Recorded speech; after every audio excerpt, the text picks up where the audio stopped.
मेरी लाइन थी वो मेडिकल की थी बेसिकली। अच्छा। यस, मैंने प्रॉपर एडमिशन लेकर एक सेमेस्टर करके फिर जब छोड़ा तो वो अपनी मामा के कहने पर कि भाई बहुत ज्यादा घर और किताबें और कुछ और करो, निकलो अगर तुम करना चाहती हो तो मैंने कहा भाई मुझे तो होस्ट बनना है, फिर आप मुझे अलाउ करेंगी। अच्छा, हमारे ज़हनों में जब मीडिया आता है ना तो उसके साथ जिस तरह इन्वर्टेड में आप अगर बात कर लें तो बस फिर कुछ और बहुत ही कुछ भयानक होता है। और ऐसा नहीं है कि नहीं है, कुछ लोगों के साथ ऐसे हादसे होते हैं कि जब वो अपनी कहानी उसी मीडिया पे बैठकर बताती तो वो चंद अफराद जो होते हैं अपनी बेटी को, बीवी को, बहन को भेजने से डर से जाते हैं। देर सवेर होती है लेकिन एट द एंड वो कहते हैं ना कि हक की फतह होती है, सच की फतह होती है। और देखिए सिर्फ इस इलेक्शन की मैं बात नहीं करूंगी, इससे पहले भी जितने इलेक्शंस होते आए हैं, रिगिंग हर इलेक्शन में हुई। इससे पहले जितने भी सियासतदान गुजरे हैं वो तोशा खाना से कोई ना कोई तहाइफ जो उनके नाम पर आते हैं, उसका जो उनका टेन्योर होता है वो लेकर उसकी कुछ रकम अदा करके वो उसको अपनी मिल्कियत बना लेते हैं, जो कि कुछ लोग कहते हैं कि ये बिल्कुल ठीक भी है और कुछ लोगों के नजदीक ऐसा नहीं होना चाहिए। बस मेरा खान साहब से यहाँ पे थोड़ा सा इख्तलाफ ये है कि इखलाकी तौर पर ये गलत था। बिलावल भुट्टो जरदारी साहब इतने बड़े बड़े प्रोग्राम्स लेकर इतनी बड़ी बड़ी बातें करके, वो सियासत में तो आए हुए इनको कुछ अरसा हुआ है ना, उससे पहले जो उनके बाप दादा करते आए हैं, जो जद्दी पुजदी जो मौरूसी सियासत को, मैं फिर वो बात करती हूँ कि आपकी पार्टी में क्या कोई भी इस काबिल नहीं है कि आप उसको वजारत दे सके, कोई बड़ी वजारत? क्यों बिलावल, क्यों मरियम नवाज, क्यों शहबाज शरीफ? पूरे कराची की हल्का बंदी में बड़ी आवाजें उठाई गई हैं, आपको आइडिया होगा इसका। क्यों लोगों ने इतनी आवाज उठाई, क्यों लोगों ने इतनी वीडियोस बनाई, क्यों इसको इतना ज्यादा बोला गया, बात की गई? क्योंकि हम सबको मालूम है कि कराची का जो हुलिया बिगाड़ दिया गया है वो पीपल्स पार्टी ने किया है। मैं बहुत धड़ल्ले से कहती हूँ ये बात, क्योंकि हुकूमत उनके हाथ में, उन्होंने हर बड़े पॉश एरिया के अंदर एक वोट आबाद कर दिया। जमाते इस्लामी का ना सबसे बड़ा मसला जो हमारे जो आसपास के लोग, जो हमारी कौम है ना, उनके माइंड में क्या है कि जी ये मुल्लाओं की पार्टी है, जमाते इस्लामी। उनको ये डर है कि शायद शरीयत ना नाफिज हो जाए। बिस्मिल्लाहिर्रहमानिर्रहीम, अस्सलामु अलैकुम। मैं हूँ सालिया सहर सिद्दीकी और आप देख रहे हैं मेरा यूट्यूब चैनल। और अब मैं आपके पास आई हूँ अपनी पॉडकास्ट लेकर। हम सब खबरों में कभी कभी रहते हैं, कभी खबरें सुनते हैं, कभी कभी खबरें हमें खुशियाँ देती हैं, लेकिन जो हालात हैं हमें ज़्यादातर गम देती हैं। इसी सिलसिले को आप सुनते रहे हैं। खबर जो पहले खबरनामा होता था वो अब होता था समा के साथ। बहुत प्यारी न्यूज़ एंकर हैं जिसके साथ हमने बहुत अच्छी खुशी और गमी की खबरें शेयर की उन्होंने हमारे साथ। तो बात करते हैं मारूफ शहरियार से। अस्सलाम वालेकुम। वालेकुम अस्सलाम, कैसी हैं आप? मैं आपसे पहले मैं बिल्कुल वो आपकी बिल्कुल आप होस्ट हैं। नहीं, होस्ट तो आप ही हैं, आपने मुझे इनवाइट किया। कैसी हैं आप? मैं बिल्कुल ठीक ठाक अल्हम्दुलिल्लाह। उसी तरह माशाल्लाह इस कदर कड़ाकेदार आवाज खबरें सुनते थे, बड़े हम तो आपको मिस करते हैं ना अब समा पर। एग्जैक्टली कि जिस तरह आप बात करती थी, खबरें देती थी, तो बड़ा सुनते थे कि कोई खबर में देखो क्या जान भी है, या वो आवाज तो बड़ी जानदार है आपकी। बताएं कैसा रहा सिलसिला आपका समा के साथ? सबसे पहले तो ये कि भाई अल्लाह की ब्लेसिंग होती है कुछ लोगों के साथ, वैसे तो सभी के साथ होती है, लेकिन उसको अचीव कौन कर पाता है ये डिपेंड करता है आपके अपने ऊपर। तो अल्हम्दुलिल्लाह अल्लाह ताला की ब्लेसिंग साथ थी और मेरी फैमिली का सपोर्ट था, स्पेशली मेरे फादर का शादी से पहले और शादी के बाद मेरे हस्बैंड का, जिनका जिक्र मैं हमेशा करती हूँ, जिनके बगैर I am nothing. Still if I am with you right now, तो घर पर मुझे पता है कि अगर मेरा हस्बैंड है तो वो चीज़ों को टेक केयर कर रहा होगा। मेरा माशाल्लाह से 6 इयर्स का बेबी है, तो खैर बेबी नहीं, अब तो वो माशाल्लाह से ग्रोइंग एज में है। और बेटे आपको पता है पालना कितना मुश्किल होता है, तो बीइंग अ मदर चीज़ें बहुत डिफिकल्ट होती हैं और होती भी आई हैं, लेकिन आपका पार्टनर उसको किस तरह से कैरी कर रहा है, किस तरह से आपको साथ लेकर चल रहा है कि घर और आपकी जो दूसरी वाली लाइफ है, इसको प्रोफेशनल लाइफ कहते हैं, वो डिस्टर्ब ना हो। तो इस सिलसिले में सब बड़ा अच्छा रहा, अल्हम्दुलिल्लाह स्मूथली चलता रहा। समा में तो ऑलमोस्ट 2014 से मैंने अपना करियर स्टार्ट किया था as an intern. Yes, I was hired as an intern, और फिर इंटर्नशिप के बाद ट्रेनिंग के बाद जूनियर रिपोर्टर, फिर प्रॉपर रिपोर्टर, और ये सारा अल्हम्दुलिल्लाह 1 साल के अरसे के अंदर अंदर रहा। लेकिन मुझे ये बताया मारूफ कि आपने इससे पहले भी कभी कोई मीडिया की जो है समा पर आई? नेवर एवर, कभी नहीं। हाँ, क्योंकि मेरा जो मेरी लाइन थी वो मेडिकल की थी बेसिकली। अच्छा। यस, मैंने प्रॉपर एडमिशन लेकर एक सेमेस्टर करके फिर जब छोड़ा तो वो अपनी मामा के कहने पर कि भाई बहुत ज्यादा घर और किताबें और कुछ और करो, निकलो अगर तुम करना चाहती हो तो मैंने कहा भाई मुझे तो होस्ट बनना है, फिर आप मुझे अलाउ करेंगी? क्योंकि इससे पहले मेरी फैमिली में कोई भी मीडिया इंडस्ट्री से नहीं था वाबस्ता, चाहे वो न्यूज इंडस्ट्री हो या कोई सी भी इंडस्ट्री हो, क्योंकि लोग बहुत ज्यादा इस फील्ड को ना पता नहीं क्या समझते हैं, और मुझे समझ नहीं आता कि क्यों समझते हैं। क्योंकि देखिए फील्ड जो भी है, पेशा कोई भी है, पेशा कभी भी कोई खराब नहीं होता अनटिल और अनलेस कि आप खुद खराब ना हो। आप में मसला ना हो। मतलब ये कह सकते हैं कि ना ही बहुत ऐसा है कि वहाँ कोई बुराई नहीं है, बिल्कुल ऐसा और ऐसा भी नहीं है कि सारी बुराई है। बिल्कुल इसको इस तरह करना। अच्छा, हर फील्ड में मेरा ख्याल है यही है। यही जो कुछ नॉर्मल सेक्टर्स हैं, अगर हम बैंकिंग सेक्टर्स की तरफ चले जाएं, बैंकिंग को भी लोग एयर होस्टेस जो खवातीन होती हैं या जो फ्लाइट इंजीनियर्स वगैरह होते हैं, उनके लिए भी बड़ी बात होती है, लेकिन it depends totally up to you कि आप कितना मार्जिन अगले को दे रहे हैं। नहीं मारूफ देखिए, लेकिन जिस तरह आपने की ना, हर किसी के लिए शायद मीडिया इतना इजी नहीं होता। जिस तरह आपने कहा आपको घर से भी सपोर्ट है, बिल्कुल फिर हस्बैंड की जो सबसे बड़ी सपोर्ट एक औरत को शादी के बाद होती है, उसके हस्बैंड की होती है। बिल्कुल ऐसा अच्छा देखिए, हर किसी औरत को ये सपोर्ट नहीं मिलती है। अच्छा, वो जैसे तैसे करके चली भी जाती है। अच्छा, हमारे जहनों में जो मीडिया आता है ना, तो उसके साथ जिस तरह इन्वर्टेड में आप अगर बात कर लें तो बस फिर कुछ और बहुत ही कुछ भयानक होता है। और ऐसा नहीं है कि नहीं है, कुछ लोगों के साथ ऐसे हादसे होते हैं कि जब वो अपनी कहानी उसी मीडिया पे बैठकर बताती, तो वो चंद अफराज होते हैं अपनी बेटी को, बीवी को, बहन को भेजने से डर से जाते हैं। लेकिन आप ये देखें, सॉरी मैं आपको इंटरप्ट करूंगी, आप ये देखें कितने होते हैं। अगर 100 लोग काम कर रहे हैं तो शायद मुश्किल से 2 केसेस ऐसे होते होंगे। तो मेजॉरिटी खराब नहीं है। कहने का मकसद ये है, किसी भी मुआशरे के अंदर हम कभी भी माइनॉरिटी पे बात नहीं करते, जो अंटिल और अनलेस के हम मेजॉरिटी को देखें। लेकिन अनफॉर्चुनेटली हमारा अलमिया ये है कि हम इतनी सी चीज को इतना बड़ा ज्यादा कर दें। बना दें। हमारा मसला ये है कि अगर कुछ कहीं पे छोटी बुराई है ना, तो हम उसको इतना बुरा कहेंगे कि लगेगा कि हमारा पूरा मुआशरा बहुत खराब है। मेरा ख्याल है कि ये अच्छे हम बहुत बुरे बड़ी लोग चीजों को ज्यादा एग्जैक्टली हर जगह होते हैं। इसी तरह से कोई भी डिपार्टमेंट, कोई भी सेक्टर, कोई भी जॉब, कोई भी पेशा, सारे लोग बुरे नहीं होते। ये डिपेंड करता है। देखिए, अच्छे बुरे वही वाली बात है हर मुआशरे में। अब हमारी जो कौम है, जैसे मैं पर्सनलाइज नहीं कर रही किसी को, लेकिन अक्सर लोग सकाफत पे बात कर लेते हैं, या जो बरादरी सिस्टम होता है उस पर कि जी फलाना बरादरी सिस्टम तो बहुत बुरा है और ये सारा कुछ है। ऐसा नहीं होता। देखिए, उर्दू स्पीकिंग में भी बहुत बुरे लोग हैं, अच्छे भी हैं, पंजाबी में भी है, सराइकिया में भी है। तो ये सब हमारे अपने लोग हैं। इनमें बहुत छोटा सा एक माइनॉरिटी होती है जो बुरी होती है, हम उसको अडॉप्ट कर लेते हैं, और जो मेजोरिटी होती है हम उस पर बात करते हैं। इलेक्शन को किस तरह देखती हैं? इलेक्शन आपको मेरी हंसी से अंदाजा होगा कि इलेक्शन को मैं बिल्कुल वैसी देखती हूँ जैसे आप देख रही हैं, और जैसे हमारे सारे अवाम में वैसे लोग कह रहे थे कि उम्मीद तो थी कि सिंघम 2 आएगी, लेकिन ये फिल्म आ गई है चोर मचाए शोर। Unfortunately this is the reality and everyone knows that. अब तो मेरा ख्याल है कि वो हिसाब किताब हो चुका है कि कोई भी चीज किसी से भी ढकी नहीं है। मैं पर्टिकुलर एक पार्टी की बात नहीं करूंगी, मैं सारी पार्टियों की बात करूंगी, क्योंकि सारे लोग हमारे अपने, सारी पार्टियां हमारी अपनी हैं, ये सारे हमारे अपने कैंडिडेट्स हैं जो पाकिस्तान से खड़े होते हैं, नॉमिनेट होते हैं। लेकिन बात ये कि जो नॉमिनेट होते हैं वो आए, असल बात होती है कि जिसको अवाम चाहते हैं, जिसको नॉमिनेट किया जाता है, आप उनको मौका दें। लेकिन आपको पता है हमारे मुख्तलिफ हल्के जिस तरह से चीजों में है इन्वॉल्व, और जो कुछ भी, मतलब आप समझ रही होंगी कि, और मेरे ख्याल है मेरे सुनने वाले समझ रहे होंगे कि जो वो चाहते हैं एट दी एंड होता वो। अच्छा, लेकिन वही वाली बात है, शायद ये मजीद अब मैं जो समझती हूँ, ये अब जो आवाम का एक मूड अब जो नजर आता है, वो उससे पहले कभी हमने देखा भी नहीं। लेकिन शायद बहुत जल्द शायद वही लोग आएंगे कि जिनको आवाम चाहती है। मेरा ख्याल है शायद उसमें टाइम लग सकता है, देर सवेर होती है, लेकिन एट द एंड वो कहते हैं ना कि हक की फतह होती है, सच की फतह होती है। और देखिए, सिर्फ इस इलेक्शन की मैं बात नहीं करूंगी, इससे पहले भी जितने इलेक्शंस होते आए हैं, रिगिंग हर इलेक्शन में हुई है। 2018 का अगर हम इलेक्शन देखें तो जब खान साहब के पास मेजोरिटी नहीं थी, उनको मेजोरिटी दिलवाई गई, क्योंकि उस वक्त मफाद उसमें था, तो मेजोरिटी खान साहब के पास आई। आज मफाद खान साहब के लिए नहीं था, उनके साथ नहीं था, तो उनको मेजोरिटी। इसमें भी देखिए दो राय है लोगों की। इसमें लोग कहने वाले कुछ ऐसे भी कहते हैं जो बहुत करीबी हैं खान साहब के, तो कहने वाले कहते हैं कि 2018 में भी खान साहब को मेजोरिटी मिली थी, लेकिन वो इस खौफ और डर से, लोग कहते हैं कि कुछ सीटें उनकी खाली गई थी उस वक्त भी, जिस तरह आज ये कह रहे हैं कि जी धांधली ये तो हमारे। धांधली का लफ्ज तो शायद मैं अपने बचपन से सुनते हुए आ रही हूँ। लिटरली मैंने अपनी अभी तक लाइफ में 3 इलेक्शन देखे जिसमें मैं केपेबल हुई हूँ वोट डालने के। एक इलेक्शन में मैं अपनी ड्यूटी की वजह से मैं वोट नहीं कास्ट कर सकी थी, अभी तक मैंने 2 दफा वोट कास्ट किया। तो वो सारा, और जब से मेरा जब से अपब्रिंगिंग हुई है, तो मैं तो अपने घर में सिर्फ धांधली हो गई। पहले मुझे धांधली का लफ्ज समझ से सुनती थी, समझ नहीं थी कि ये होती क्या है। अब जैसे जैसे हम ग्रेजुअली बड़े हुए हैं तो हमें अंदाजा हुआ है कि ये कितना बड़ा जुर्म है जो हमारे यहाँ बहुत नॉर्मली हो रहा है, और मतलब उसको जुर्म तो तसव्वुर कंसीडर किया ही नहीं जाता। मुझे लगता है कि शायद वो हमारी अब सकाफत का, मुआशरे का, रिवायत का हिस्सा है। अच्छा, क्या समझती हैं मारूफ कि क्यों हमारी तरबियतों में कमी है? बेनहसल कौम, क्या हम 75 साल में, 76 साल में, क्या हम अपनी कौम नहीं बन पाए, कौम बना नहीं पाए, तरबियत नहीं कर पाए, कि आज भी कि हम उसी पर बात कर रहे होते हैं? तरबियत, हमारे ना कौम की तरबियत नहीं की गई।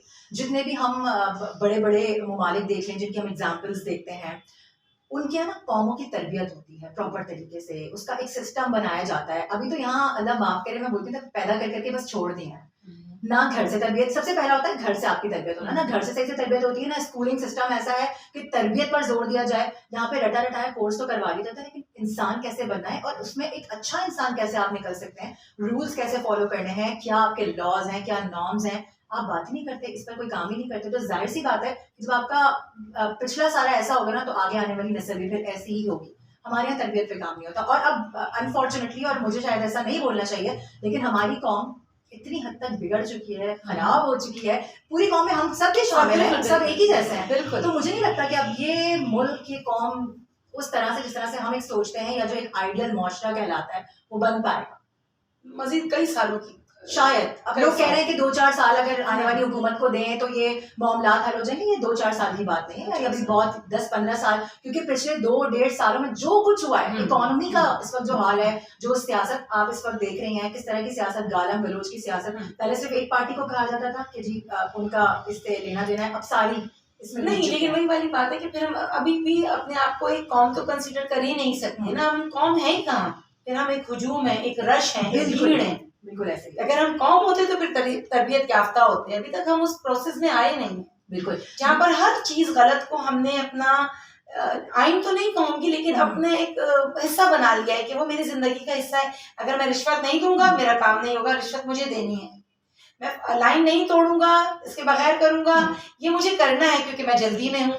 तो अच्छा, और आप ये भी देखें, सबसे इम्पोर्टेंट चीज ये कि यही कौम, इसी कौम के लोग जब दूसरे ममालिक हो जाते हैं तो वो कितने इंसान के बच्चे बने होते हैं। मैंने अभी जितनी जगह पे ट्रैवल किया है आउटसाइड पाकिस्तान, मैं देखती हूँ कि यार अगर कोई टैक्सी ड्राइवर है तो कितना तमीज का है, वो ना रूल्स ब्रेक कर रहा है, ना लॉज ब्रेक कर रहा है, वो लाइट पे रुक भी रहा है, वो लाइट पे चल भी रहा है, वो अगर आपके सामने से कोई गुजर रहा है तो उसको जगह भी दे रहा है, वही और वो इसी यही मुल्क से किया। एग्जैक्टली, ये डिपेंड करता है। ये भी चीज है ना कि एक तो आपने तरबियत, आपने जाते ही बता दिया जी कि अगर तुमने ये नहीं किया डिपोर्ट कर दिए जाओगे, जिंदगी में कभी वापस इस मुल्क में वापस नहीं आ सकते, ना कमा सकते हो। तो एक सख्ती है ना, लॉज है। लेकिन अनफॉर्चुनेटली जो लॉ मेकर्स हैं, जब वही लॉ को फॉलो नहीं करते, वही इतनी धज्जियां उड़ाते हैं कानून की, और यू नो तो फिर मेरा ख्याल है कि फिर कौम तो फिर वैसे ही होगी जैसे उनके बड़े होंगे। वो मेरा भतीजा है, वो मुझसे एक दिन पूछ रहा था कि आइन क्या होता है।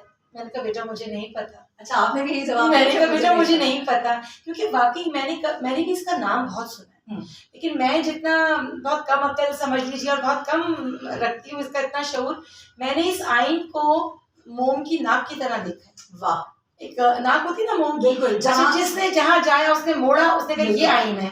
अच्छा, जब हमने उसके ऊपर यकीन किया फिर दूसरे आए, उन्होंने कहा नहीं गलत, आइन तो ये है।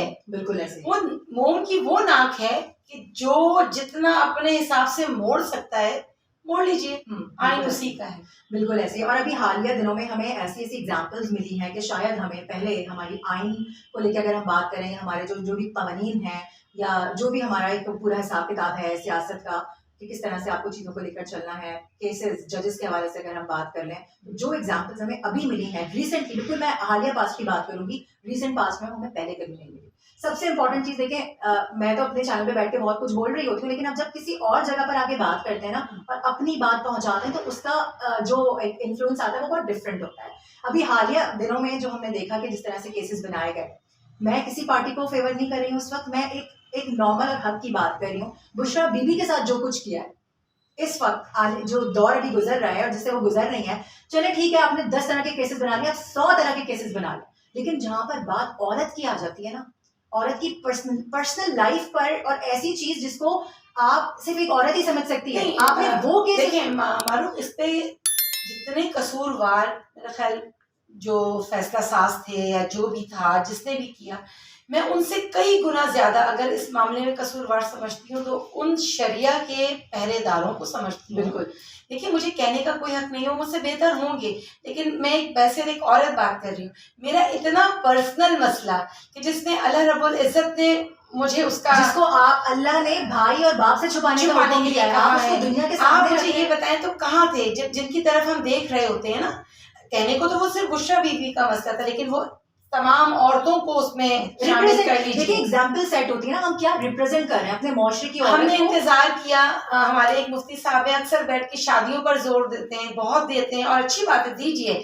आपने एक मतलब कहते हैं ना कि एक जुमला तक नहीं कहा कि शरिया के कानून पर ये औरत को अल्लाह तहफ़्फ़ुज़ देता है। फिर बहुत सारे लोगों का ऐसा भी मेरा मिलना हुआ, उन्होंने कहा हम इंतजार कर रहे थे ताकि उस्मानी साहब का, क्योंकि एक जय्यद उलमा है, लेकिन जब नहीं कहा गया तो मैं इसको, मुझे नहीं पता। लेकिन मैं यहाँ पर अप्रिशिएट करूंगी ARY न्यूज को। अब जो उनकी एंकर मारिया मेमन को सब जानते हैं, उनके प्रोग्राम में इस इशू को जिस तरह से हाईलाइट किया गया और जिस तरह से उन्होंने सारा बैठ के एक एक चीज को लॉ के थ्रू, फिर शरा के थ्रू पूरा पढ़ के बताया, दिखाया, समझाया कि भाई क्या है, क्या ये चीज जिस पर आप बगैर देखे अंधाधुंध एक फैसला दे रहे हैं और आपको सिर्फ सजा सुनानी है, इस वजह से आपने वो फैसला देना है। तो उन्होंने बहुत जबरदस्त इसको लागू किया। कोई भी आकर आपकी और मेरे निकाह को कल चैलेंज कर सकता है, बिल्कुल, कोई भी, यानी कोई भी बात कर दे, हमारे पास क्या सबूत है? बिल्कुल ऐसे ही। आपने वो हक छीन लिया जो अल्लाह हक दे रहा है। तो वही वाली बात है कि इस माशरे का किस बात पर हम रोना रोएं कि एक औरत को ये अल्लाह ने कुरान में हक दिया है, बिल्कुल हर चीज वाज़ेह है, उस तक को हम नहीं बख्श रहे, तो फिर जो हमारी एक नेसेसिटी है, जो हमारी जरूरियात है, उस पर हम क्या बात करेंगे? क्योंकि हमारी तवज्जो कहीं और है, तवज्जो कहीं और है। चलिए, अच्छा मुझे आप ये बताएं कि आपका एक मैंने देखा था क्लिप, बहुत पुराना, मुझे याद है कि जब खान साहब ने आपको कहा था समा, जब वो और आपको बड़ा ऊपर ले गया था और कंटेनर पे और आप इंटरव्यू कर रही थी, वो क्या वाकया? अच्छा, वो ये वाकया था शॉन सर्कल पे खान साहब का धरना हो रहा था, और वो मेरे लिए जो ना वो बहुत बड़ा एक्सपोजर था, क्योंकि मैंने अपने करियर के स्टार्ट में 1 साल रिपोर्टिंग की, फील्ड रिपोर्टिंग, जिसमें वैसे मेरी मेजर बीट तो हेल्थ और वेदर था, लेकिन होता ये था कि कुछ भी ऐसी चीजें आती थी, इंपॉर्टेंट इश्यूज हैं या कोई भी हैपनिंग है, तो आपको बोलते थे कि जी जाने ना, और स्पेशली जब आप बिल्कुल नए नए होते ना, ताकि आपका कॉन्फिडेंस खुले। और उसमें हुआ ये कि शॉन सर्कल पे धरना था, मैं वहाँ पर मौजूद थी, हमारे साथ एक बड़ी हमारी फेमस एंकर भी थी, उस वक्त की बड़ी फेमस एंकर समा की हुआ करती थी, वो भी मेरे साथ गई थी।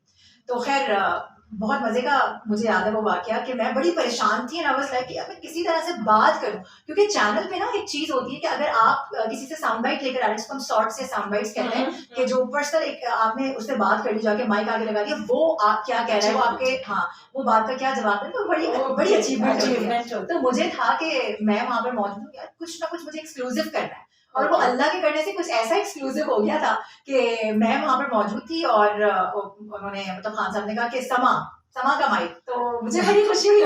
मुझे तो थोड़ा सा यकीन नहीं आया अपने आप पे कि वो मेरी तरफ इशारा कर रहे हैं, तो फिर वहीं पर ही कंटेनर पे ना मुझे खींच कर और फिर मेरी उनसे मतलब बात हुई, and that was a happy moment. क्योंकि देखिए इमरान खान उस वक्त जो भी हो, अभी जो भी हो लीडर, वो सियासत के हवाले से अगर हम उनको छोड़, इमरान खान वैसे भी एक पर्सनालिटी है, उनको लोग बहुत लाइक करते हैं, उनके बहुत फैंस हैं, ना सिर्फ पाकिस्तान से, दुनिया भर से उनके बहुत फैंस हैं। हमारे जो जितने भी हमारे पड़ोसी ममालिक हैं, उनमें उनके बड़े फैंस हैं, खवातीन के अलावा लड़का, बच्चे, बुजुर्ग, सारे उनके फैंस हैं। तो वो मेरे लिए बड़ा जबरदस्त मोमेंट था। चलें, ये तो बाकी हमने भी देखा था, और किस तरह जब आप कंटेनर पे गई। अच्छा, आप समझती हैं कि ये जो एक घड़ी का जो बड़ा शोर है इस पाकिस्तान में कि जी घड़ी चोर और घड़ी, आप समझती हैं कि इतना बड़ा नाम कि बहुत सारी चीजें तो वो सेक्रीफाइस कर इस कौम के लिए जो भी है, जो सामने है, आप समझती हैं कि वो एक घड़ी को चुरा करके अपना कद ऊंचा करेगा? देखिए मैं ना थोड़ा सा, मेरा यहाँ पर जो अपना पर्सपेक्टिव है वो थोड़ा सा डिफरेंट तरह से है कि देखिए चोर तो नहीं, लेकिन आपने अगर ऐसा किया है जो कि प्रूफ भी है कि हाँ आपने उसको बेचा है, और बड़े सारे लोग पहले भी, हमसे पहले जितने भी सियासतदान गुजरे हैं, वो तोशा खाना से कोई ना कोई तहाइफ जो उनके नाम पर आते हैं, उस वक्त जो उनका टेन्योर होता है, वो लेकर उसकी कुछ रकम अदा करके वो उसको अपनी मिल्कियत बना लेते हैं, जो कि कुछ लोग कहते हैं कि ये बिल्कुल ठीक भी है, और कुछ लोगों के नजदीक ऐसा नहीं होना चाहिए। बस मेरा खान साहब से यहाँ पे थोड़ा सा इख्तलाफ ये है कि इखलाकी तौर पर ये गलत था, मतलब MBS बहुत बड़ा नाम है, मोहम्मद बिन सलमान, उनकी तरफ से कोई ऐसा तोहफा जो कि उन्होंने ये कह के लिया हो कि एक मैं अपने भाई के लिए ले रहा हूँ और दूसरा मैं खुद वैसा ही अपने हाथ में पहनूंगा, तो ये है कि ये एक मोहब्बत का दिया हुआ तोहफा था, और वो ठीक है उस वक्त के प्राइम मिनिस्टर को जरूर मिला, तो वो उनको नहीं मेरे ख्याल है करना चाहिए था। मेरे ख्याल है इस पर ये बड़ी बात है कि अगर ना होता तो बेहतर होता, क्योंकि इखलाकी तौर पे गलत है। लेकिन अगर आप ये बात करें कि सबने इस गंगा में हाथ धोया है, सबने किया है, तो देखिए फिर कोई फर्क नहीं रह जाता, मेरा ख्याल है ऐसा, ये मेरा मानना है। लेकिन फिर भी सिर्फ घड़ी को लेकर बात करें, जो पीछे BMW गुजरी है, इतनी सारी गाड़ियां, इतने इतने लाखों के करोड़ों के जो हीरो के हार और अंगूठियां, उनका हिसाब भी दें जी बिल्कुल, फिर आप उनका हिसाब भी देना जी जो एक अरसे से चला आ रहा है। जरदारी साहब ने किया, नवाज शरीफ साहब ने किया, मरीम नवाज साहब मैं ने ये किया। समझती हूँ मारूफ के जिस कद के खान साहब हैं, मतलब एक मुझे एक अजीब सी चीज लगती है, जैसे मतलब एक खाते पीते बच्चे को आप कह दो उसने मेरी पेंसिल चुरा ली, बिल्कुल ऐसे ही है, बिल्कुल ऐसे ही जैसे स्कूल में नहीं बच्चे कहते हैं कि जिसके पास सब कुछ है, हाँ, लेकिन अगर किसी बच्चे की पेंसिल खो गई उसने कहा उसने चुराई है, हालांकि उसके पास सब कुछ है। असल में हमारा एक ये भी है ना कि जब आपको बहुत कुछ नहीं मिल रहा होता किसी पे डालने के लिए, तो फिर आप कुछ ऐसा डाल देते हैं जिससे वो अपनी जान ही नहीं छुड़ा पाता। तो अनफॉर्चुनेटली यही हो रहा है अभी। अच्छा, ये जो खान साहब की इतनी जिद तो नहीं कहूंगी, उसूल कह लीजिए, बाज लोग उसको जिद भी कहते हैं कि इतनी जिद अच्छी नहीं है, और क्यों नहीं कॉम्प्रोमाइज करते, क्यों नहीं कुछ बातों को मान लेते और आराम से अपने घर में रहें। आप क्या समझती हैं कि इस कौम के लिए? देखिए, जो बहुत ज्यादा उनके चाहने वाले हैं, बहुत ज्यादा उनके जो फैंस हैं, वो तो यही बात करते हैं कि जी वो उसूल पे खड़ा है और हम उसके साथ खड़े हैं। और हमने देखा है कि यूथ जिस तरह आर्ट को निकली है, आर्ट को एक मिसाल सामने आई है ना, वो एक ऐसी मिसाल है कि शायद इससे पहले हमें कोई मिसाल नहीं मिलती। वो इलेक्शन जिसमें ना उन्होंने कोई कैंपेन, जिसे कहते हैं सबसे सस्ती कैंपेन, आपको पता है दूसरी पार्टी जब इलेक्शन में कैंपेन में हिस्सा ले रही होती है अरबों रुपया खर्च करती है, और किसका होता है वो? मेरा और आपका होता है। लेकिन उन्होंने जिस तरह से कैंपेन चलाई, क्या चलाई? सोशल मीडिया के जरिए, फ्री ऑफ कॉस्ट, जस्ट उन्होंने स्पिरिट दिखाई। उनकी social media team no doubt बहुत जबरदस्त है, ये तो खैर मानना पड़ेगा। उन्होंने तो सबको तिगड़ी का नाच नचाया हुआ है, क्योंकि एक छोटी सी चीज को इतना वायरल करते हैं, इतना वायरल करते हैं, इतनी चीजें निकाल निकाल के वो लेकर आते हैं कि अगला भी परेशान हो जाता है। फिर वो बुकलाट में ऐसे झूठ और ऐसी कहानियां गढ़ रहे होते हैं कि वो उसमें खुद ही फंसते चले जाते हैं। ना जब खान साहब ने करप्शन पे या इन चीजों पर बात की तो रोज एक बात करते थे, रोज एक बात करते थे, तो अक्सर हम कहते थे यार रोज एक ही बात, हम आदी नहीं है ना रोज एक ही बात सुनने की। बिल्कुल ऐसे ही, लेकिन देखिए कुछ चीजों में ना इख्तिलाफ भी है। अच्छा, हर चीज उनकी परफेक्ट नहीं है, नो डाउट, क्योंकि इंसान है। और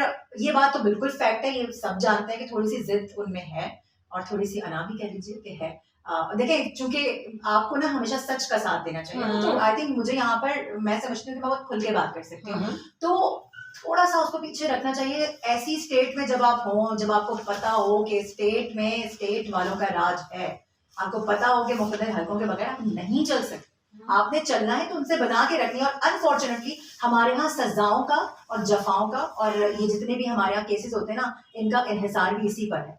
जिसकी आग से बन गई वो दूध का धुला है, चाहे उसने जितने भी जन्म लिए हों, और जिसकी नहीं बनी, जिसने हड़धर में दिखाई, जिसने थोड़ा सा आपसे इख्तिलाफ किया, तो फिर आप पे कोई केसेस नहीं भी होते तो आपको सजा नहीं देखिए। लेकिन अब यहाँ पर आप ये देखिए कि मैं आपसे इस बारे में ये इख्तिलाफ जरूर करूंगी कि आप ये देखिए कि अगर उन्हीं की खुशनुदी हमें हासिल करनी चाहिए, जी करी, इतने सालों से हम कर रहे थे, हम सभी को खुशी करके तो चल रहे थे, लेकिन ये सब मिलकर भी एक अवाम को खुश नहीं कर पाते। खान साहब के अगर आप ये 3 साल हम निकाल दीजिए, सभी कुछ खराब हो गया, गलत हो गया, पाकिस्तान का चेहरा मस्क हो गया, उससे पहले किसके पास था? आप लोगों के इर्द गिर्द घूम रहा था। यानी एक आम आदमी ने 50 साल में कितनी तरक्की? बिल्कुल ऐसी है। यानी अगर ये देखिए, जिनको आप कह रही हैं, जिनका तो नाम लेते हुए भी मेरे जैसी को तो पर जल जाते हैं, क्योंकि जो कुछ आजकल पे करना पड़ता है वो हम नहीं कर सकते। बिल्कुल। तो इन्वर्टेड कॉमा में बात करती हूँ कि जिनको सारी जिंदगी इस पाकिस्तान ने खुश रखा, कि एक सोच नहीं है जिस तरह की जिंदगी उनके बीवी बच्चे गुजारते हैं, शायद मेरी तो कम से कम सोच बिल्कुल ऐसी है। क्या वो पाकिस्तान को खुश नहीं रख सकते? यानी किसी के लिए, हमारे मफाद के लिए कोई नहीं सोचता। देखिए, फिर वही वाली बात आ जाती है, जब आप किसी घर को, एक पूरा घर खराब है ना, जब आप किसी घर को ठीक करने की कोशिश करते हैं ना, तो आप छोटे से शुरू नहीं करते, आप हमेशा बड़े से शुरू करते हैं।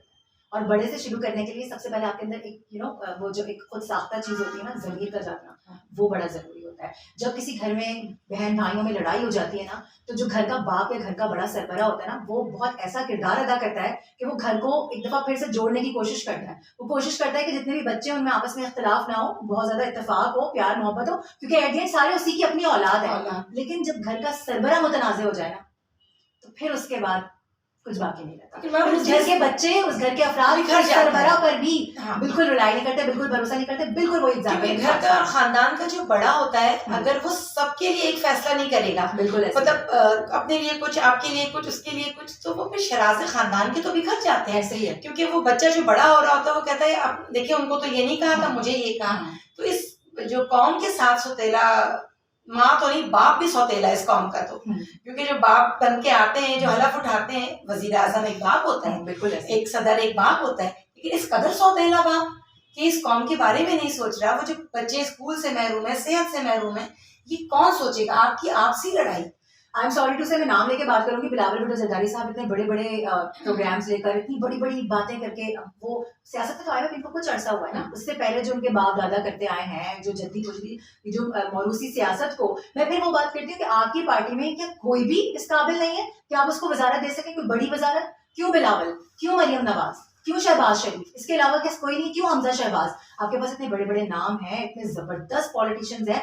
खाकान अब्बासी साहब, क्या जबरदस्त उनका विजन है, इतने अच्छा वो बोलते हैं, इतनी अच्छी समझ रखते हैं। ख्वाजा साद रफीक साहब हैं जिन्होंने रेलवे के टाइम पे रेलवे को कहाँ पहुंचा दिया था, वो हम सब ने देखा। लेकिन नहीं, बात वही आती है यहाँ पे, जब तक ये अपनों को बंदर बांट खत्म नहीं होगी ना, सिर्फ अपने अपनों के लिए सोचेंगे, तो उस वक्त तक आप मुल्क के लिए सोच ही नहीं सकते। मारूफ, इसके जो कसूरवार है ना, हमारे लीडर से ज्यादा उनको जो सपोर्ट करते हैं ना, बहुत करीब होते हैं, आए बाएं दाएं हर जगह। सिर्फ खान साहब के नहीं होते, जिस तरह हर किसी के होते हैं। वो किस तरह अपने बच्चों को ये ख्वाब नहीं देते? जिन्होंने उनके बच्चे उनसे सवाल अगर ये कर ले, जैसे मैं नाम लेती हूँ, सवाल करना ही तो जो हाँ, अजमा बुखारी है, जी जी, या पीपल्स पार्टी की शैला रजा है, ये बड़े नाम है ना। बिल्कुल है। क्या ये अपने बच्चों को ये ख्वाब नहीं देते कि तुम भी बड़े होके प्राइम मिनिस्टर बन सकते हो? क्यों? अजमा बुखारी साहब का बड़ा जबरदस्त क्लिप मैं देख रही थी अभी, पिछले दिनों बड़ा वायरल हुआ है, जब वो पीपल्स पार्टी से ताल्लुक रखती थी, मंसूर अली खान साहब ने उनसे पूछा कि भाई आपने तो पीपल्स पार्टी में जब थी तब भी आपने बैठ के यही सारी बातें की, आज वो ही सारी बातें आप जो है वो नून लीग के लिए कर रही हैं, और कल को आप किसी और पार्टी में चली जाएंगी, तो फिर आपका अपना विजन किधर है इधर? तो बस उनके पास कोई जवाब ही नहीं था, वो खामोश थे, क्योंकि है ही नहीं कुछ। क्योंकि देखिए, मैं इस बात को सोचकर इसलिए कंसर्न होती हूँ, या ये कह लीजिए कि फिक्रमंद इसलिए भी हूँ कि देखिए, मेरी जो आने वाली नस्ल है वो किनके हाथों में जाएगी? काबिलियत नहीं है आपके अंदर, कोई बात नहीं, आप चमचागिरी कितनी अच्छी कर सकती हैं, आपकी जबान दराजी कितनी अच्छी लेवल की है, क्या आप गालम गलोच तक आ सकती हैं हमारे लिए, यानी लीडर के लिए? क्या आप उस हाथ उठाने के हद तक जा सकते हैं? ये क्वालिटी है। अब हमारे जो आने वाले लीडर हमें बताए जाते हैं कि ये लीडर हैं, बिल्कुल। तो मुझे तो ये समझ नहीं आती कि अगर पाकिस्तान इन्होंने ही चलाना है, तो वाकई पाकिस्तान को ठेके वेके पे देकर सब फारिग हो जाए, और ठेके पे जैसे रिक्शा चलाने वाले रिक्शे के पैसे देते हैं, तो ये वही तो है, ठेके पे तो दिया हुआ है इस वक्त। हाँ। पाकिस्तान को यही चल रहा है, बस ठेका उठाते जा रहे हैं, किरदार बदलते जा रहे हैं, फिल्म वही चल रही है। देखिए ना, कहानी पूरी वही है। रिक्शा चलाने वाला आके कहता है मान ली कोई 400 रुपए आपके हुए, तो ये दे दीजिए और सो जाए, आराम करें। कोई, क्योंकि देखिए ना, अब हमारे बच्चे, देखिए चांद पर कौन जाएगा? वो वेस्टर्न का काम है, बिल्कुल, वो वेस्ट करेगा। फेसबुक का पानी वेस्ट का काम है, सारे ट्विटर बड़ी आज एप्लीकेशंस यूज कर रही हैं, जो वो सब वेस्ट करेगा ना, और मैं और आप क्या करेंगे? हम सब उसको यूज करेंगे, और वो हम कर रहे हैं, क्योंकि हम और हमें भी यूज किया जा रहा है। अच्छा, और जो हमारे शरिया के मामले पे चुप थे, वो हमें इस बात का आकर बताते हैं यूट्यूब की कमाई हलाल है कि हराम है। बिल्कुल सही कह रहे हैं आप ये मुझे बताइए कि इतने सालों में अगर हमें यही नहीं पता कि क्या है क्या नहीं है, हम हर चीज के लिए हमारे मौलवियों के मोहताज होकर हम ये अच्छा, लेकिन हमारा ना थोड़ा सा कॉन्सेप्ट भी इस तरह का है, हमारा जो माइंड मेक किया गया ना, वो भी यही है कि जी मौलवी हजरात बोल रहे हैं या आलिम हजरात या उलमा हजरात बोल रहे हैं तो वो ठीक बोल रहे होंगे, क्योंकि देखिए हमारा जो शरअ है ना, हमारा जो दीन है, इस्लाम है, वो भी यही कहता है उनको सुनो, उनसे सीखो, उनसे समझो।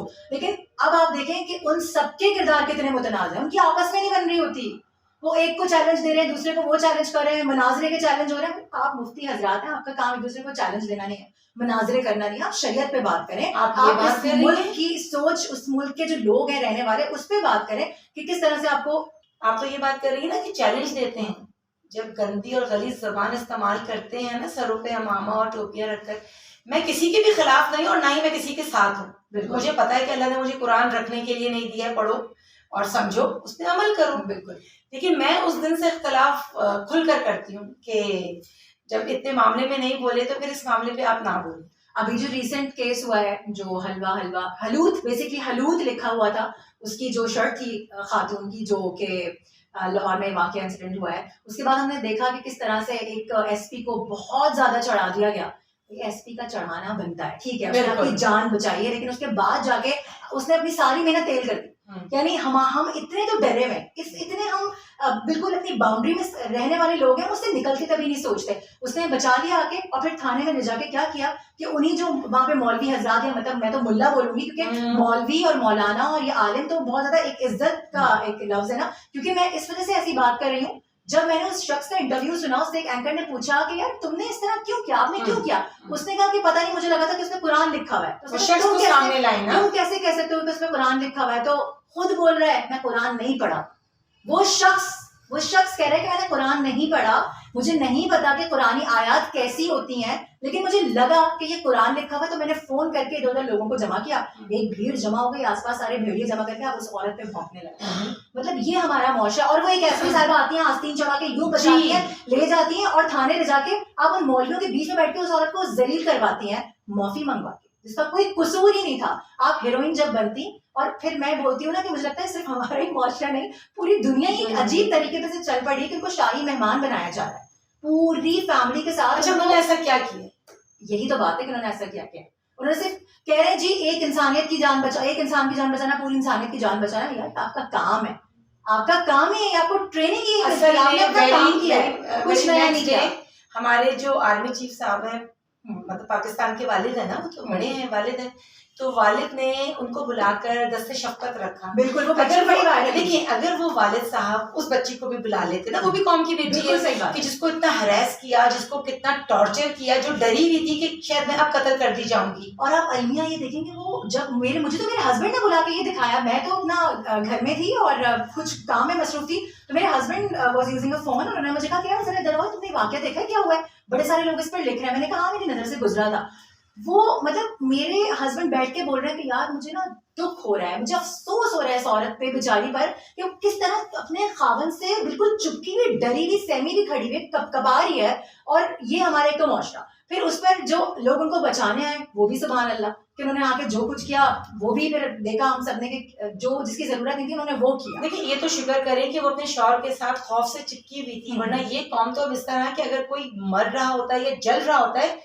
तो मोबाइल निकालकर वीडियो बनाते हैं, उसकी मदद नहीं करते। और जिसने हलवा या हलूद जो भी पहना हुआ था, कुरान पढ़े हुए नहीं है, अरबी की खत्ताती को समझकर, कल को अगर अरबी खत्ताती में ऐश्वर्या का नाम लिखा होगा तो क्या होगा, वो भी हमारे लिए बाबरकत हो जाएगा। वो बड़ा भी फेमस एक वाकया चल रहा है ना कि बांग्लादेश में जगह जगह लिखा हुआ था कि यहाँ पर जनाज़त करना मना है। हाँ। लेकिन वो जब बांग्लादेशी ज़बान में लिखा हुआ था तो लोग उस पर कोई ध्यान नहीं देते थे, उन्होंने वही लफ्ज, वही पूरी सतर अरबी में लिख दी तो लोग आके इसको चूमने लगे। अच्छा, एक और चीज बड़ी इंपॉर्टेंट ये कि मैं यहाँ पे ये भी बता दूं कि जो भी डिस्कशन इस वक्त चल रहा है ना, ये एक वो डिस्कशन है जो कि हर आम आदमी की जुबान पर है। Right now I am not an anchor, I am not a guest, I am not a host, मैं कोई जर्नलिस्ट नहीं हूँ। इस वक्त मैं जो बातें कर रही हूँ मैं वो कर रही हूँ जो मैं देख रही हूँ, जो हमारे इस वक्त अवाम बोल रहे हैं, जो इस वक्त बच्चे बच्चे के मुंह पर है। और इस वक्त हमारे पूरी लोगों को ये समझ आ चुकी है, पता चल चुका है कि जी मुआशरे किस तरह से चलाए जा रहे हैं, यहाँ पर हुकूमतें किस तरह से चलाई जा रही हैं, किस तरह से बंदर बांट है और यहाँ पर क्या कुछ हो रहा है। आइन, ये लॉज, ये रूल्स, ये सारे एक तरफ आप वो करें जो आप चाहते हैं। मेरी बेटी ने मुझसे पूछा कि मामा पाकिस्तान में कौन जीता। मैंने कहा बेटा जिसको वोट डाला वो नहीं जीता, बाकी सब जीते। तो क्या जवाब था उसका? देखिए मेरे पास, मैं उसको क्या बताती, मैंने कहा चलो समराइज करते हैं। तो कहने लगी क्यों मामा? मैंने कहा बेटा बस ये मौजब ही यही होता है। अच्छा, ये जो पीपल्स पार्टी इतनी खिदमत गुजार है सिंध की, ऐसा कौन सा काम है कि जो हर दौर में पीपल्स पार्टी ही सिंध में हुकूमत करेगी? अगर सिंध की और या सिंधी होने की बुनियाद पर अगर हम बात करें तो दूसरी और भी पार्टीज हैं जो सिंध से बिलोंग करती हैं या सिंधी जबान से। ऐसा इन्होंने क्या किया है कि हर गरीब आदमी जिसके पैर में चप्पल नहीं है, फटे हुए कपड़े हैं, तालीम नहीं है, सेहत का कोई सहूलत नहीं है, लेकिन फिर भी पीपल्स पार्टी को ही वोट देता है। ये ऐसा क्या है? यही तो होता है कि आप ये देखें कराची में जो सब पूरे कराची की हल्का बंदी में बड़ी आवाजें उठाई गई हैं, आपको आइडिया होगा इसका, क्यों लोगों ने इतनी आवाज उठाई, क्यों लोगों ने इतनी वीडियोस बनाई, क्यों इसको इतना ज्यादा बोला गया, बात की गई? क्योंकि हम सबको मालूम है कि कराची का जो हुलिया बिगाड़ दिया गया है वो पीपल्स पार्टी ने किया है। मैं बहुत धड़ल्ले से कहती हूँ ये बात, क्योंकि हुकूमत उनके हाथ में, उन्होंने हर बड़े पॉश एरिया के अंदर एक गोट आबाद कर दिया। आप देखें कि बड़े बड़े जितनी भी जगहें हैं, बड़े बड़े जितने भी घर हैं, पॉश एरियाज हैं, उनके बैक पे, उनके सामने या इधर उधर आस पास बाजू में इधर उधर कहीं ना कहीं आपको एक गोट नुमा पूरी एक आबादी नजर आएगी। वो उन्होंने वहां से इंटीरियर से अपने लोग ला के बिठा दिए हैं, जो कि नहीं जानते कि खाना क्या है, पीना क्या है, आपके पास कुछ है नहीं, लेकिन वो ये जानते हैं कि भुट्टो जिंदा है, वोट भुट्टो को करना जी। तो होता ये है कि जब ये हल्का बंदियां होती है ना, उसमें जाहिर सी बात है कि अब आप देखें कि जो उन्होंने बड़े बड़े टाउन्स बना दिए हैं, कोरंगी को कहाँ से जोड़ दिया है, जाकर आप मलिर सेक्टर पे बात करें तो वो पूरा कोरंगी कवर करा, जिला कोरंगी हो गया। इस तरह से असल में जो इनको सूट करता है, सूट यही करता है कि वो कराची को, क्योंकि इनके पास काबिलियत तो है नहीं। देखिए भुट्टो का नारा लगाने से कोई भुट्टो नहीं बन जाता, मोहतरमा की तरह दुपट्टा पहनकर स्कूलों का विजिट करने से कोई मोहतरमा नहीं बन जाता। बात ये होती है कि आप में खुद में कितने गट्स हैं, आप क्या। मैं दोबारा फिर बात करूंगी मरियम नवाज साहिबा को, भाई जिसको चाहे ये बनाए, कोई ऐसा मसला नहीं, आपके हाथ में चीज है आप, लेकिन कम से कम इतने केपेबल शख्स को तो बनाओ, उसी पार्टी से ही सही, उस शख्स को तो बनाओ कि जिस पर आवाम मानेगी। ना उन्होंने इलेक्शन लड़ा, ना कोई सीट जीती, ना कोई मैंडेट उनके पास, ना अवामी हिमायत उनके पास, ना इसके अलावा उनका कोई ऐसा बैकग्राउंड कि पहले हमने देखा कि बड़ी खिदमतें उनकी जानिब से की गई हो या उनके बड़े फैन फॉलोइंग हो, कुछ भी नहीं, लेकिन वो आज सीएम बन के बैठे हैं, पूरे लाहौर पर राज करी। क्यों? क्योंकि वो नवाज की बेटी थी तो उसे नवाजा गया। लेकिन मैं आपको बात बताऊं कि ये आप बात मानी कि हमारे जो वजीर आजम अब बने हैं, जिस तरह मैंने कहा ना, हम तो सिंघम 2 का इंतजार कर रहे थे और ये आ गई जी, लेकिन हमारे वजीर आजम है सच्चे। जब हलफ उठा चुके तो कहने लगे मैं सहवान का शुक्रिया अदा करता हूँ कि जिन्होंने मुझे opposition exactly slip of tongue था, लेकिन वो देखिए वो ये भी था, इसको इस तरह कह लेते हैं कि जो हकीकत आपके अंदर होती है ना, क्योंकि देखिए वही चीज होता है, आईना वही दिखाता है ना जो मैं हूँ। हाँ, तो आप देखें ना, उसके बाद सारी कौम ने फौरन उसको रीट्वीट्स करने शुरू किए, रीपोस्ट करने शुरू किया, बताया कि इनको भी पता है इनकी जगह कौन सी है। बल्कि उस पर भी इतनी बात हुई कि अगर इनकी सब चीजों को काउंट किया जाए तो ऑपोजिशन लीडर भी नहीं बनते, ऑपोजिशन लीडर भी पीपल्स पार्टी से बनता है। अच्छा देखिए, जिस तरीके से हम इस दौर की बात करें, ये दौर आपके और मेरे लिए नया है, लेकिन अगर हम अपने वालिदैन से पूछे या किसी और से, तो ये पहले भी पाकिस्तान में हो चुका है। ये भी पार्ट 2 आया है, हमेशा ही होता है। देखिए ये पार्ट 2 है, ये ढाका बनने से अलग जो हुआ उससे पहले यही कुछ हुआ था कि जो जीता था, भुट्टो साहब बहुत अच्छे सियासतदान थे, गरीब की रहमत करे, लेकिन उन्होंने भी ये इख्तलाफ किया था कि जो जीता है उसको नहीं मिलेगी। बिल्कुल ऐसे। लेकिन आप इख्तलाफ सबसे कर सकते हैं, एक घर में रहते हुए हमें माँ बाप से भी होता है, माँ बाप को बच्चों से होता है। तारीख ना आप बदल सकती हैं ना मैं बदल सकती हूँ, तल्ख है, लेकिन यही तारीख है कि बिल्कुल सेम ऐसे ही हुआ था कि जो जीता था उसको नहीं देना था। मैं आपको कह रही हूँ ना कि कहानी तो वही है, किरदार बदल। किरदार पाकिस्तान में सबसे ज्यादा एक जो चीज रेपुटेशन में है ना, या यूं कह लीजिए पाकिस्तान का नसीब या मुकद्दर बन चुकी है, वो यही है कि किरदार हमेशा तब्दील होंगे, कहानी आपको वही मिलेगी। लेकिन जब मैं खान साहब को देखती हूँ ना, देखिए मैं देखती हूँ कि ये चीज हमारे लिए सब लोगों के लिए नहीं है। हथियार ना डालना, अपनी बात पे स्टैंड लेना, गलती हर इंसान से होती है। जो मैं अगर देख रही हूँ पाकिस्तान की हिस्ट्री को बदलते हुए, तो मैं ये देख रही हूँ कि जिस तरह खान साहब ने स्टैंड लिया हुआ है, थोड़ा सा ना यहाँ पर मैं ये भी बोलूंगी, टेक्नोलॉजी का दौर है ना, ये टेक्नोलॉजी को यूज कैसे करना है ये बहुत इंपॉर्टेंट होता है। अगर हम बात करते हैं इमरान खान साहब की या पीटीआई के हवाले से, इस तरह का विजन उनका है कि मुझे नहीं लगता कि आज के दौर में इतनी मजबूत टीम किसी के पास होगी। और दूसरी बात ये कि आपका जो मंशूर है या आप अपनी बात में कितना वजन रख पाते हैं, आप किस तरह लोगों को अपनी तरफ कायल कर पाते हैं, ये बहुत एक लीडर की खासियत होती है। अब वो देखिए सच बोले या झूठ बोले, लेकिन उन्होंने जो अपना बयानिया था, उन्होंने अपने बयानिया इतने स्ट्रॉन्ग बनाए कि उनके झूठ पे भी सच का गुमान हुआ लोग को, और सच तो फिर था ही सच तो था ही। एग्जैक्टली, ये हकीकत है। लेकिन जिस तरह हमने कहा ना कि जो भी आता है, अब जिस तरह आपने पंजाब की बात की थी कि सीएम बना दिया गया, देखिए उनको किसी काबिलियत में नहीं बनाया, ये सब जानते हैं, ये मेरे और आपके कहने की ये अल्फाज मोहताज भी नहीं है। लेकिन आपको ये पता है कि पंजाब में जब भी कभी किसी की भी हुकूमत आई है, कोई भी सीएम बना है, पंजाब पर काम होता है। ये बात है, पंजाब पर काम होता है, क्योंकि मेरा अक्सर आना जाना लाहौर होता है। मैं उसको जब जाती हूँ ना, खूब से खूबतर खूबसूरत तरीन देखती हूँ। यानी आप कहीं पे भी गुजरे, जब आप फूलों को देखती हैं, सब आप खुशगवार एहसास होता है।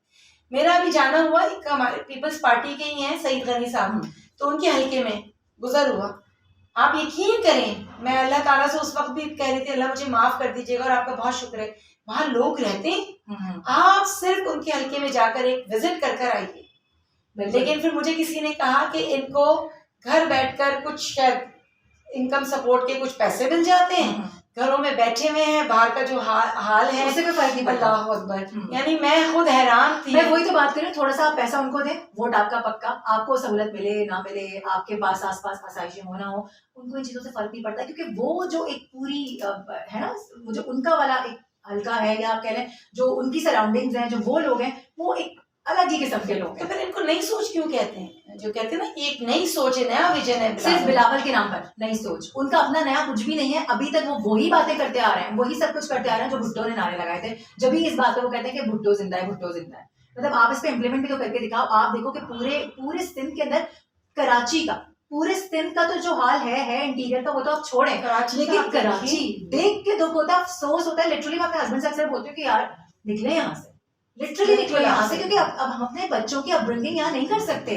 वो हम कोशिश करते हैं कि अच्छे से अच्छे स्कूल में पढ़ाएं, उनको अच्छी तरबियत दें, तो उनको आसपास का माहौल भी तो ऐसा मिले ना। वो हमने तो जो जिंदगी पिछली गुजार ली, अब जितनी बाकी है वो भी हम गुजार ही लेंगे। लेकिन वो जिस तरह की थोड़ी देर पहले आप कह रही थी ना कि आपको भी एक परेशानी हो गई है कि यार हमारे बच्चे इस कौम में इसके साथ बड़े होंगे, इस जो सारा हमारा मुआशरा है इसमें। दरअसल पीपल्स पार्टी ने ये हम पर बहुत बड़ा एहसान किया, जो सहूलतें इनको कोट देहात गांव में देनी थी उन सबको यहीं ले आए। अभी देख लें कि मैं जिन अस्पताल में पैदा हुई, तो जब जाहिर है कि एक एज को गई, दूसरा जिना नहीं बन सका। हाँ बिल्कुल। आप मतलब बोटकी में, खैरपुर में एक ऐसे ही आपने बेशक कहीं और बनाया, गंबड़ में वो एक अलग चीज बना दिया आपने, जो बेचारे इतने दूर से यहाँ आकर रहते हैं। और आप यकीन करें, मैंने हेल्थ रिपोर्टिंग की है और मैंने ऑलमोस्ट समझे कराची के बहुत सारे, मतलब ऑलमोस्ट सारे ही हॉस्पिटल्स कवर किए हुए हैं। इसके अलावा जो इंटीरियर सिंध वगैरह पे हमारा अक्सर विजिट होता था, लोड़ी इधर ये जो आपका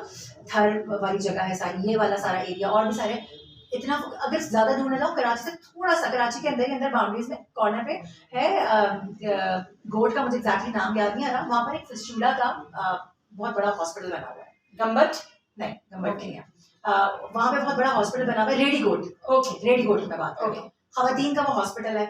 वहाँ पर मेरा ख्याल है पूरे सिंध से खवातीन जिनको इश्यूज होते हैं बच्चों के बाद, जो जच्चा बच्चा वाले इश्यूज हैं, उसके बाद जब वो आती हैं, तो वो हॉस्पिटल तो इतना स्टेट ऑफ द आर्ट होना चाहिए था कि आप उसको देख के बोले कि वहाँ पे आके ना लोगों की तबीयत ठीक हो जाए, खवातीन को वहाँ पे कुछ सहूलत मिले। वहाँ पर जिस तरह से जानवरों की तरह लोगों को डाला हुआ होता है, खवातीन को डाला हुआ होता है, वो बेचारी जो है वो, और वो इतना स्मेल करता है हॉस्पिटल, क्योंकि वो है ही इस चीज का हॉस्पिटल। तो इतनी सी तो वो चीज को नहीं देख पाते कि वो जो इतना एक आपका हॉस्पिटल, कम से कम उस जगह को ही सही कर लें। जो शिफा खाना है उसको आप मरीज खाना समझे, लेकिन आप उसको मजीद वो जगह ना बनाए ना जहाँ से आप बीमारी उठा के पहले हम इनको इंसान तो समझे ना।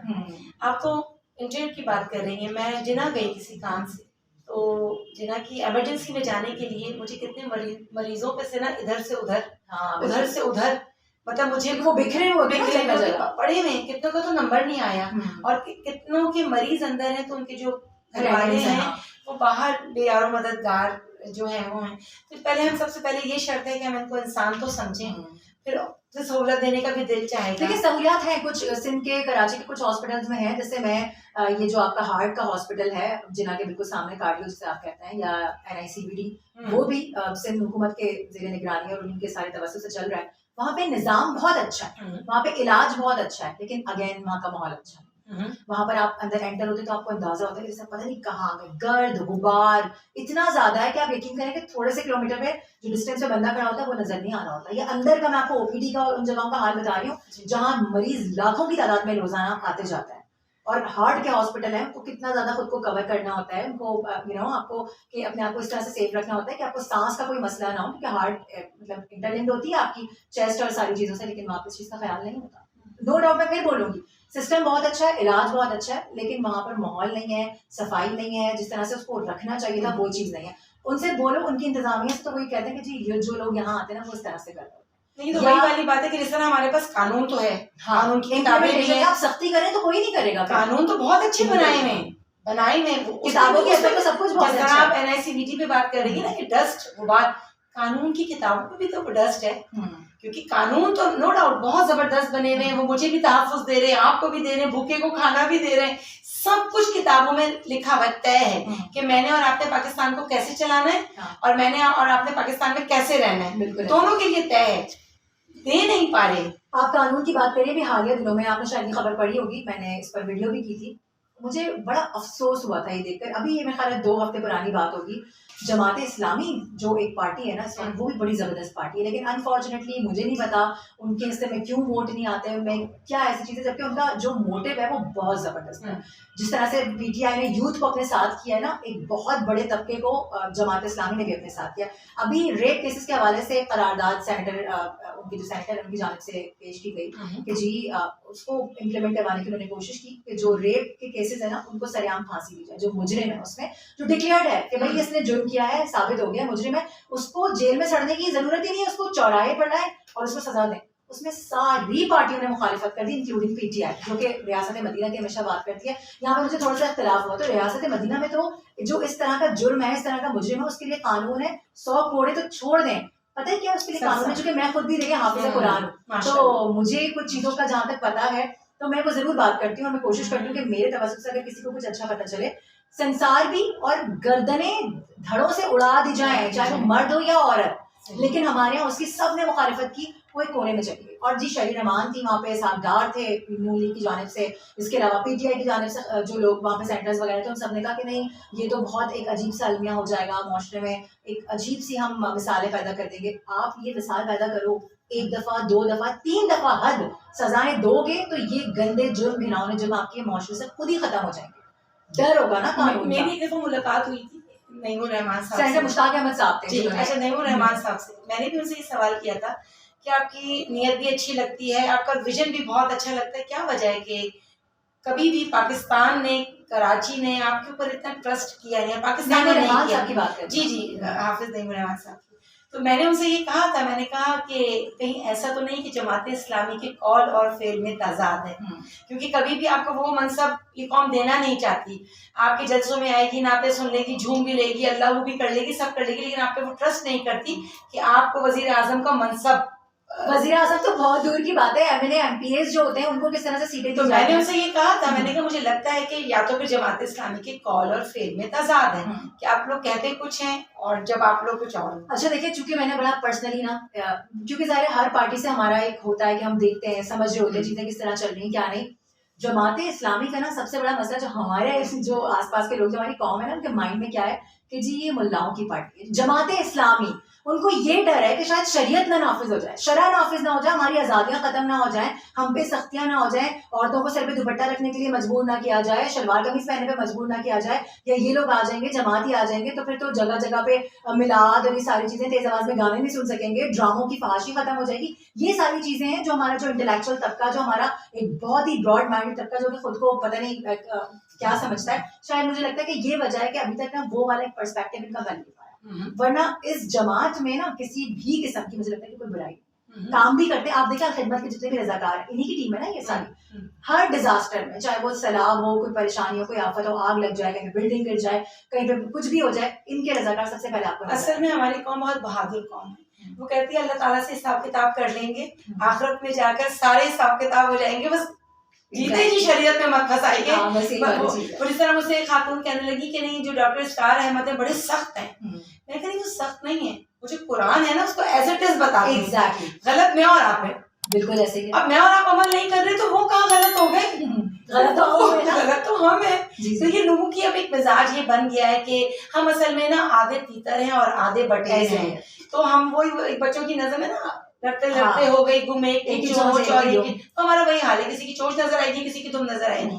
तो हम वो वाली कौम है, क्योंकि हम कभी भी नहीं चाहते, हम वैसे तो कहते हैं कि हाँ सब कुछ अच्छा हो, लेकिन अगर सचमुच हो गया ना जिस दिन, अच्छा मैं खुद को भी शामिल करूंगी, ऐसा नहीं कि मैं अपनी बात नहीं करूंगी, ज़ाहिर है मैं भी इसी कौम का, इसी माशरे का हिस्सा हूँ, तो ये कहीं ना कहीं एक फेयर लोगों को होता है कि ये आ गए तो ये हो जाएगा, लेकिन बड़े अच्छे लोग हैं ऑनेस्टली। अच्छा जितने लोगों से मैं मिलती हूँ, जो उनके सेनेटर्स, जो भी उनके एमएलए एमपीएस जो कैंडिडेट्स है, बहुत पता है बहुत पढ़े लिखे लोग, बहुत पढ़े लिखे लोग। लेकिन मारूफ मुझे आप ये बताएं कि जिस तरह भी हमने बात की शरिया की और इस तरह, अच्छा हम पाकिस्तान इस्लामी जमहूरिया, मैं पूरा नाम लेना चाहती हूँ, इस्लामी जमहूरिया पाकिस्तान, ये रिपब्लिक पाकिस्तान नहीं है, लेकिन मेरे ही पाकिस्तान को जिसके आगे पीछे एक प्रोटोकॉल है इस्लामी जमहूरिया पाकिस्तान, उसमें एक हेड स्कार्फ पहनने वाली, अपने सर को ढांकने वाली वो न्यूज एंकर क्यों नहीं हो सकती?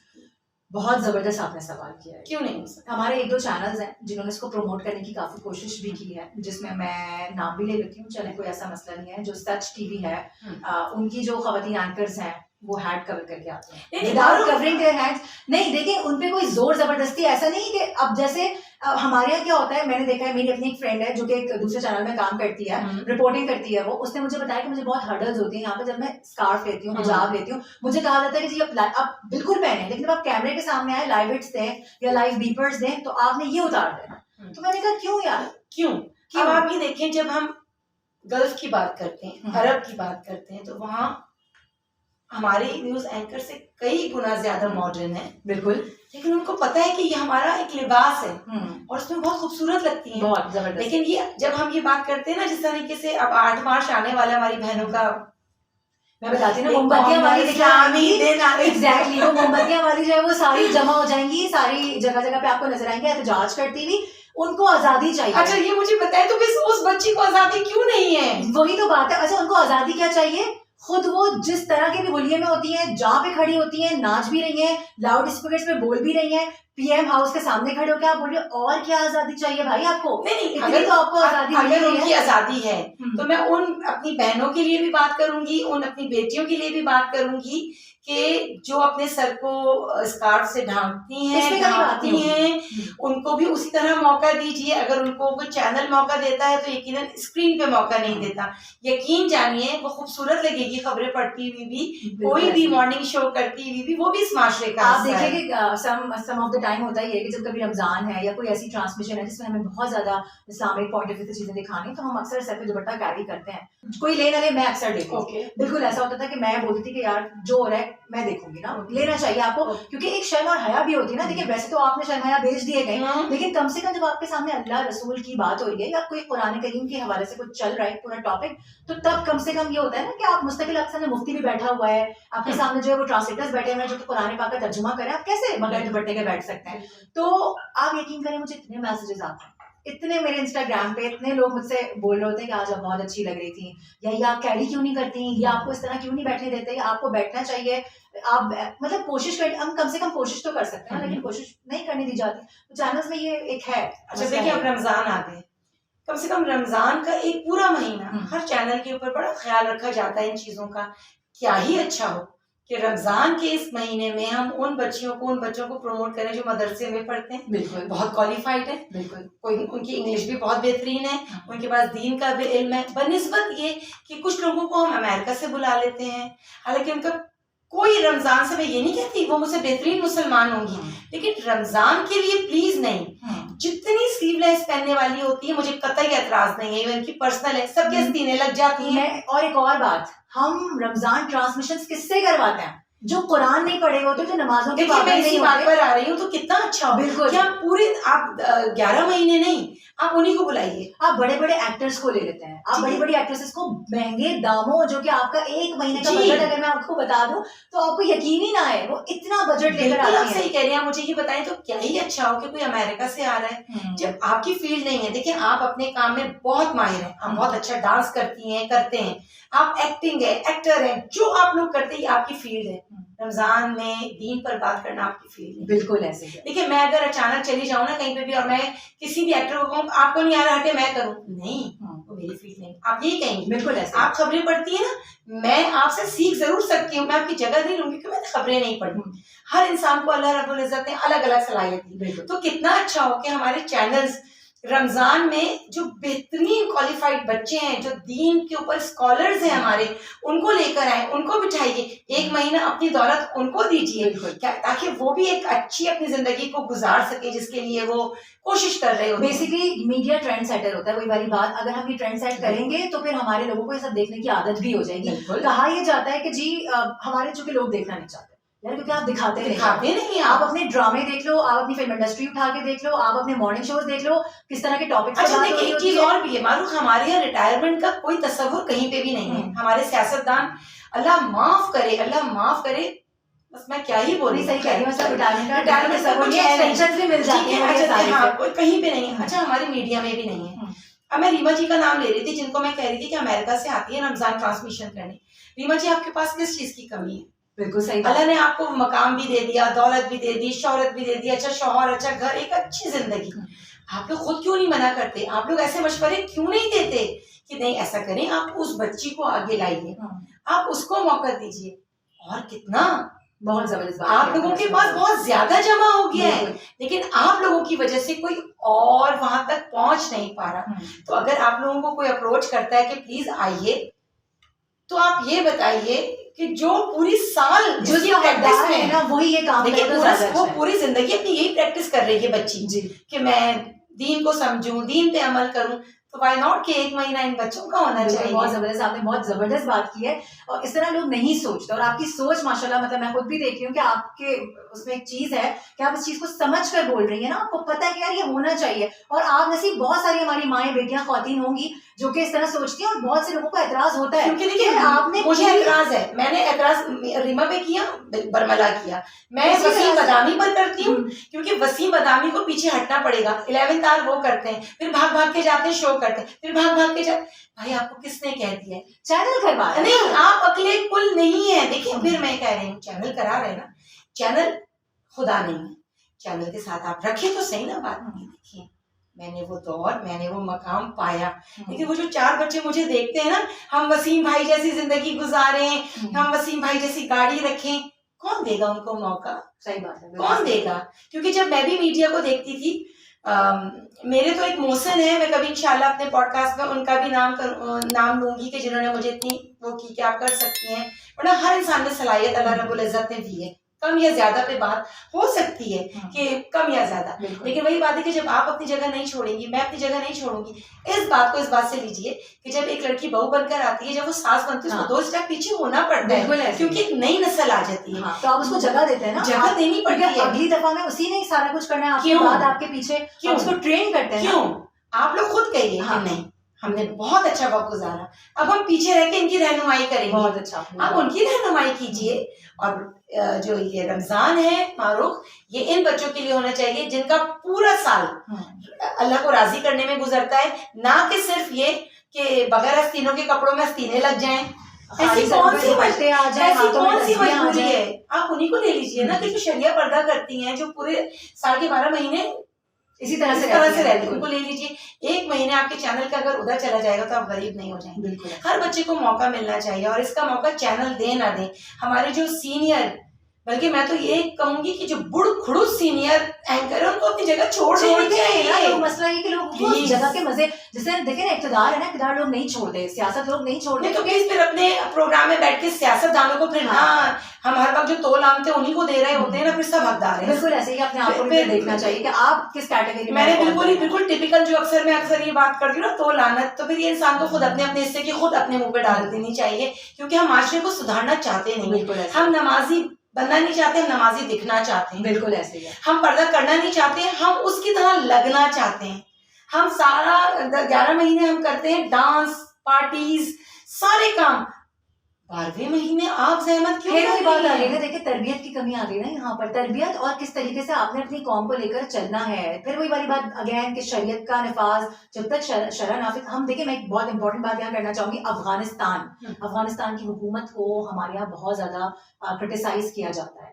बेहतरीन हुकूमत है, बिल्कुल है, क्योंकि उन्होंने कहा भाई हम शरीयत नाफिज कर रहे हैं ना, हम इसके जिम्मेदार हैं। अगर हमारे नीचे लोग कुछ कर रहे हैं, चाहे वो डर के करें, लेकिन वो कर रहे हैं, क्योंकि इस्लाम में है कि अगर वो बच्चे के लिए क्या है, आप उसको पहले प्यार से बोल के नमाज पढ़ाओ, नहीं करे तो डांटो, नहीं सुने तो फिर मारो भी। तो इस्लाम में सख्ती भी है, तो सख्ती करेंगे तो मुआशरा आपका अच्छी। अब आप देखें कि अब हमारा जो मवाजना है ना, हम तो फजूल पता नहीं क्यों अपना मवाजना उससे लेके बैठ गए। अब अफगानिस्तान भी बहुत अच्छा, बहुत आगे भी है, उनका सिस्टम बहुत अच्छा है। उनकी जो निफाज है शरीयत का, जो उनके कवानीन है, वो बिल्कुल कुरान सुन्नत के मुताबिक है। और इसके अलावा जो वहां पर इस वक्त हुकूमत है, जिस तरह से वो वहाँ के प्राइम मिनिस्टर है, वो इतनी जबरदस्त, इतनी इंटेलेक्चुअल और सोच के बात करते हैं ना। मैंने उनके बड़े सारे ज़मीने पढ़े हैं, मैंने उनके बड़े सारे नोट्स वो पढ़े हैं जो वो निकालते हैं, जिसकी ट्रांसलेशन उर्दू में होकर आती है, पढ़ा कर दिल खुश होता है। और हम उनको क्रिटिसाइज कर रहे थे। और अफगानिस्तान के अंदर मेरे हस्बैंड खुद वहां जाकर डॉक्यूमेंट्रीज शूट करके आए। वो कहते हैं कि मानो यार वहाँ की औरत हर काम करती है। मैंने वहां पर बस स्टैंड पे औरतों को खड़े हुए बैग लेके भी देखा है, बच्चों के साथ भी देखा है। वो स्कूल भी जा रही है, वो कॉलेज भी जा रही है, वो काम भी कर रही है, वो जॉब भी कर रही है, सैलून्स हैं, वो खवातीन वहां पर सैलून भी चला रही है, सब कुछ हो रहा है। लेकिन सब क्यों हो रहा है, किस तरह से हो रहा है? इस्लामी शरीयत के अंदर रहते हुए हो रहा है। मैंने आपसे क्या कहा? यही वाली बात है, हमने निफाज करना है ना उस मैं चीज़ आपसे का। यही बात फिर कहूंगी कि हमें सब कुछ बस किताबों में चाहिए। बिल्कुल। कानून किताबों में, शरिया किताबों में, पैसा हमारे पास, दौलत हमारे पास होनी चाहिए, बाकी सब किताबों में सूट करता है हमें। अगर ये सब कुछ होने लगेगा तो शायद हमारी बातें चेंज हो जाएंगी।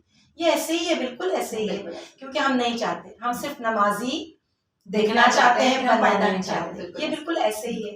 इतने तवील की बातें होती है ना कि दिल चाहता है कि करें, लेकिन मैं फिर ये कहती हूँ कि पहले तो मैं आपका शुक्रिया अदा करती हूँ। थैंक यू सो मच इसलिए कि मुझे आपसे बात करके इतना अच्छा लगा, क्योंकि बहुत कम लोग खुलकर अच्छा, बात करते हैं। अब हमारी फर्स्ट टाइम मुलाकात होगी, लेकिन बिल्कुल नहीं लगा कि मैं आपसे फर्स्ट टाइम मिल रही हूँ इस तरह से। बहुत शुक्रिया, बहुत शुक्रिया। इंशाल्लाह आपसे फिर भी मुलाकात रहेगी, और ताकि जब मैं और आप खुलकर बात करेंगे तो किसी के दिल की तर्जुमानी तो कर ही सकेंगे। और बिल्कुल यही तो प्लेटफॉर्म है जिन पर हम खुल के बात कर सकते हैं, वरना आपको पता है मीडिया कितना कंट्रोल्ड है, वहाँ तो हम कुछ नहीं कर सकते। बिल्कुल ऐसे। बहुत शुक्रिया, थैंक यू सो मच। मुझे उम्मीद है कि आपको ये पॉडकास्ट बहुत अच्छी लगेगी, क्योंकि इसमें सारे सवालात आपके सवालात हैं और जवाब मारूफ ने बेहतरीन अंदाज में दिए, कोई भी पॉलिश करके नहीं दिए, जो जैसा था उसको वैसे दिया। आज मैं अपने प्लेटफॉर्म से, अपने मीडिया चैनल से एक छोटी सी, अगर कोई उन तक पहुंचा दे, एक गुजारिश करना चाहती हूँ। ज़रूर सोचिएगा, क्या हम इस रमज़ान में उन बच्चों के सर पे हाथ रखेंगे कि जो स्कॉलर हैं, जो इस्लामी स्कॉलर हैं, नात ख्वाह हैं, डिबेटर हैं, सबको बुलाइए। ये बहुत अच्छा प्रोग्राम करेंगे और 1 महीने में आपका सही पैसा सही जगह चला जाएगा। मेरे चैनल को लाइक करें, सब्सक्राइब करें, शेयर करें, और प्लीज़ कमेंट्स कर दिया करें। ये जो ठेंगा होता है ना, जो हम अक्सर एक दूसरे को दिखाते हैं, बस लाइक कर दिया करें मेरे पॉडकास्ट को। अपना बहुत ख्याल रखें। इंशाल्लाह आपसे बहुत जल्द मुलाकात होगी। अल्लाह हाफिज़।